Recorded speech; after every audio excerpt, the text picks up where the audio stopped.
Hello, plant friends. In this episode of Stephanie's series called Building Community, Stephanie sits down with us and shares her mental health challenges as well as the role that plants play both positively and negatively in her life.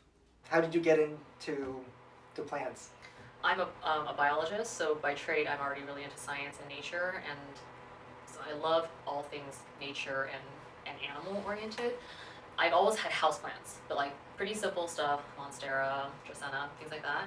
It wasn't until the pandemic happened and we're all stuck inside trying to find new things. And then a friend of mine, she had started a plant shop pre-pandemic, and I thought it would be fun to support her business and also like bring in some more greenery and houseplants into the house, because plants are so beautiful and it's fun to grow them and see what happens, like the nurturing of something. And so it just kept continuing. Has it been relatively easy to get into this hobby? Yes. It was very easy. It's so accessible. Anybody can buy plants. You can go to a nursery, you can go to a grocery store and buy plants. I am on leave of absence from my day job. I've been on leave of absence since September to take care of my mental health. And plants helped that at the beginning of the pandemic. Like, we're all shut inside. My mental health was already not great before the pandemic started, and then it just made things a lot harder.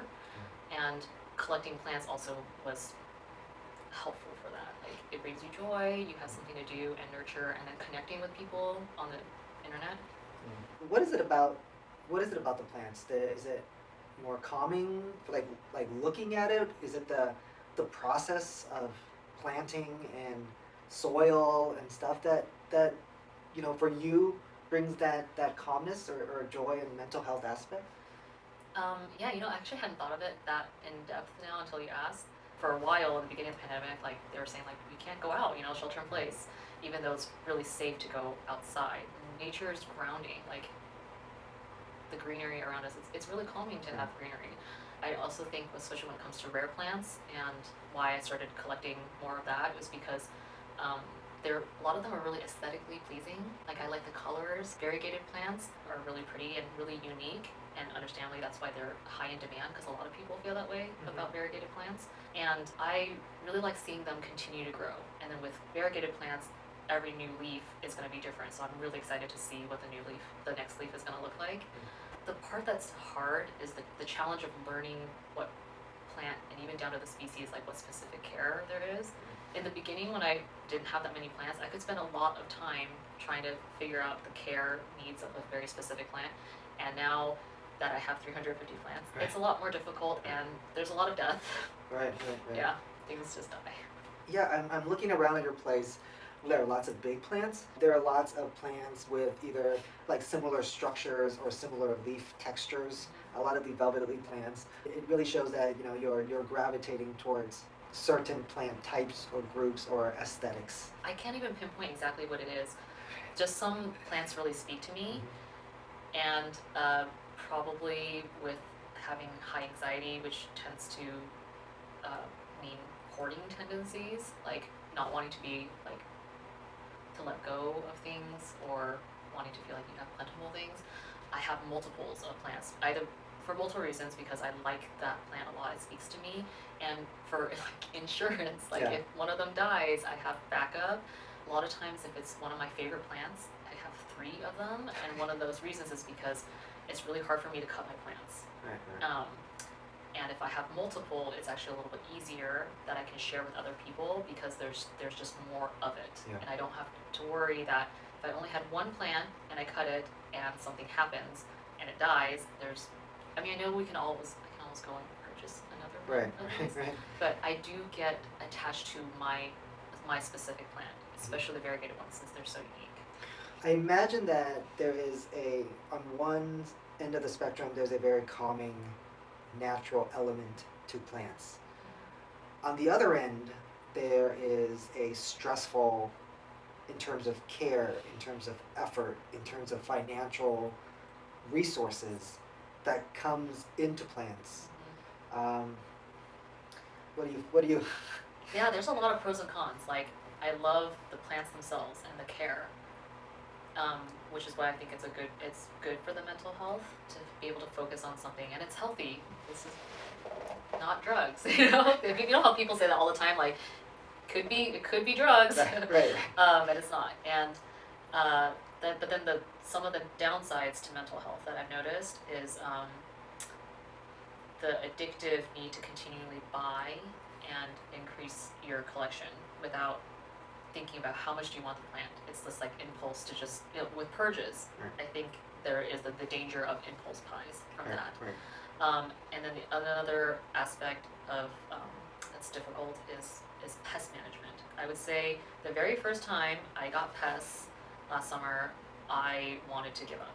I was like, I don't know how to deal with this. I don't know how to get rid of them. It's a lot of effort. It does get overwhelming. Like when spider mites spread, they like. Yes. And fungus gnats from one fungus gnat the next day, you're like.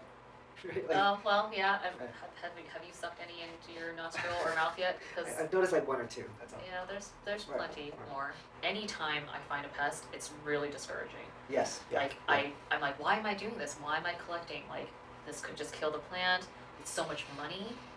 And then you mentioned the monetary aspect. That's also a stressful part, especially as people are just accumulating and accumulating. Like at first, when I was buying plants, I was like, well, this would come from my travel fund, my vacation and like recreational spending money. Mm-hmm. But then it quickly surpassed that, and then it becomes like how do I financially manage this so that I can survive? I feel like a lot of people in the pandemic during quarantine, they're like, well, I'm not going out as much, I'm not traveling, I'm not doing this, that, or that, so I'm gonna like, you know, that money is gonna go into plants. But it's crazy that nowadays, like a plant purchase bill or receipt is more or can be more than like 2-week vacations, right? Like it is insane. It's like basically you're dining out several times a week or something. You know, it's the plant. Yeah, it's a lot. Right? It's a lot.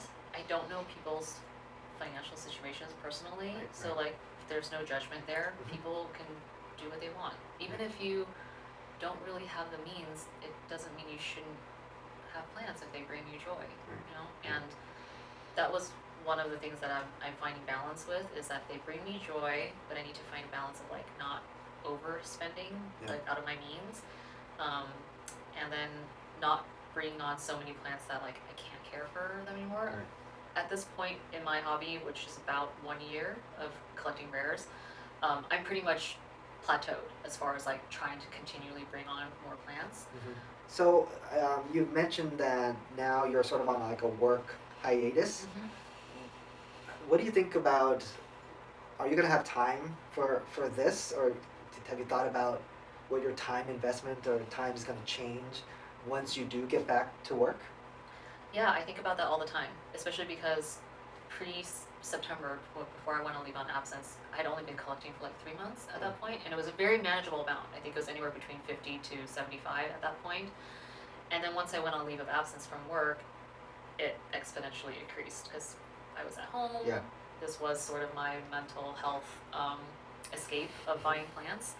At this point, also because I'm not working a 9 to 5, I have the time and ability to take care of all these plants. And if I do venture back into my field or into any workforce, I think that I would have to downsize a little bit to manage. Yeah. I think we might be seeing that trend and direction in the plant hobby as the pandemic's getting better and people are getting vaccinated and they can go back into socializing with people and traveling and having more of their own life back pre-pandemic, that they'll maybe downsize to something more manageable. Yeah. Another thing that I would be hopeful for is like automating things in this room, and it generally pretty much is. My husband's really big on automation, so he automated this room, like humidity, fans, timers for the lights and heat. Yeah.